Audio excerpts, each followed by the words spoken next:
പ്രിയപ്പെട്ട പ്രേക്ഷകരെ, അടുത്തൊരു വീഡിയോയിലേക്ക് സ്വാഗതം. കുറിച്ചാണ് ഫോർട്ട് കൊച്ചിയിലുള്ള ആർട്ട് ഗാലറിയെ കുറിച്ചാണ് ഇന്ന് വീഡിയോ ചെയ്യുന്നത്. നമ്മൾ അത്ഭുതപ്പെടുത്തുന്ന ഒരുപാട് പെയിൻറ്റിങ്സ് അവിടെ ഉണ്ട്. അപ്പോൾ അത് നമുക്ക് കണ്ടുവരാം. ഓക്കെ.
ഞാൻ ഫോർട്ട് കൊച്ചിയിൽ വന്ന സമയത്ത് എനിക്ക് വളരെ അട്രാക്റ്റീവായിട്ട്, വെരി ഗുഡ്, ബ്യൂട്ടിഫുൾ അട്രാക്റ്റീവ് എന്ന് പറയാം. അപ്പോൾ അങ്ങനെ ഭയങ്കര എൻ്റെ മൈൻഡിന് അട്രാക്റ്റീവായിട്ട് വന്നുകൊണ്ടാണ് ഞാൻ ആ ഒരു ഇമ്പ്രഷനിൽ തന്നെ സംസാരിക്കുന്നത്. എനിക്ക് ഭയങ്കര ഇഷ്ടമായി. ഇതെങ്ങനെ സെറ്റ് ചെയ്യുന്നു? അതിന് മുമ്പ് പേര്? എൻ്റെ പേര് രഹന. ഞാൻ ഇതിൻ്റെ കോർഡിനേറ്ററാണ്. ആർട്ടിസ്റ്റ് ഗ്രൂപ്പ് എന്നുള്ള പേരിൽ 6 കൊല്ലം മുമ്പാണ് ഞാനിത് സ്റ്റാർട്ട് ചെയ്തത്. അവിടെ നിന്ന് 8ാമത്തെ ഇത് ഓഫ്ലൈൻ ഷോയാണിത്. ആർട്ട് അലയൻസ് എന്നുള്ള പേരിൽ 30 ആർട്ടിസ്റ്റുകളെ പങ്കെടുപ്പിച്ചുകൊണ്ടിട്ടാണ് ഈ ഷോ ആരംഭിച്ചത്. 30 ആളല്ലേ? 30 പേരെ. മലയാളികളുണ്ട്, ഔട്ട് ഓഫ് കേരള ഉണ്ട്. മേഡത്തിൻ്റെ പേരെങ്ങനെ? എൻ്റെ പേര് വിനിത. ഇവിടെ എന്ത് ചെയ്യുന്നു? ഞാൻ ആർട്ടിസ്റ്റാണ്. എൻ്റെ 2 പെയിൻറ്റിങ്സ് ഇവിടെ ഡിസ്പ്ലേ ചെയ്തിട്ടുണ്ട്. എനിക്കിവിടെ കൊച്ചിയിലൊരു ഗാലറി ഉണ്ട്. നാട് പാലക്കാടാണ്. मैडम नाम क्या है? रुचिता। मैं गुजरात से आई हूँ स्पेशली एग्जीबिशन के लिए। इधर नहीं रहेगा? नहीं, आज रात को मैं निकल जाऊँगी। ओके, आज रात को निकलिए. Yes. Okay, thank you ma'am. ഇതെങ്ങനെ സെറ്റ് ചെയ്ത് ഇത്രയും ബ്യൂട്ടിഫുള്ളായിട്ട് ഇതെങ്ങനെ ഈ ഗാലറി സെറ്റ് ചെയ്യുന്നു? ഒരുപാട് ഏരിയ ഉണ്ട്. പ്രേക്ഷകർക്ക് ഞാൻ കാണിച്ചു തരാം. ഒരുപാട് ഏരിയ ഉണ്ട്. ബ്യൂട്ടിഫുള്ളായിട്ടുള്ള പെയിൻസാണ് ഇവിടെ ഉള്ളത്. എനിക്ക് ഭയങ്കരമായിട്ട് ഇഷ്ടപ്പെട്ടു കേട്ടോ. അപ്പോൾ അതുപോലെ തന്നെ നിങ്ങൾക്ക് ഇഷ്ടപ്പെടും. നമുക്ക് ചോദിച്ചറിയാം എങ്ങനെയാണ് ഇത് ഇത്രയും മനോഹരമായി സെറ്റ് ചെയ്യുന്നത്? ആർട്ടിസ്റ്റുകൾ എങ്ങനെ കോർഡിനേഷൻ ചെയ്യും? ഞാൻ ദുബായിലായിരുന്നു മുമ്പ്.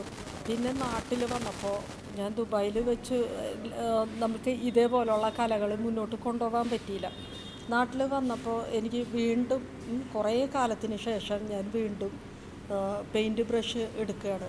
അപ്പോൾ എനിക്ക് ഒരു തോന്നി, മറ്റേ പാട്ടുകാർ അംഗീകരിക്കുന്നു, പിന്നെ നർത്തകികളെ. പെയിൻറ്റിങ്സ് ഏറ്റവും കൂടുതൽ ആളുകളിലോട്ട് എത്തുന്നില്ല, സാധാരണ ജനങ്ങളിലോട്ട് എത്തുന്നില്ല എന്നുള്ളൊരു തോന്നൽ എനിക്ക് വന്ന്. അപ്പോൾ അവിടെ നിന്ന് എൻ്റെ ആ മൈൻഡ് അവിടെ നിന്ന് വർക്കൗട്ട് ചെയ്തു ഞാൻ. പിന്നെ അവിടെ നിന്ന് ഞാൻ ഒരു ഗ്രൂപ്പ് ഷോ ദ ആർട്ടിസ്റ്റ് ഉള്ള ഒരു 12 പേരെ, അന്ന് ഞാനൊന്നുമല്ല, ഒരു ആർട്ടിസ്റ്റായിട്ട് ആണ് ഞാനിങ്ങനെ മുന്നോട്ട് പോണത്. അങ്ങനെയുള്ള എനിക്ക് ഈ ഒരു 12 പേരെന്ന് പറഞ്ഞാൽ ചെറിയ ആർട്ടിസ്റ്റുകളല്ല.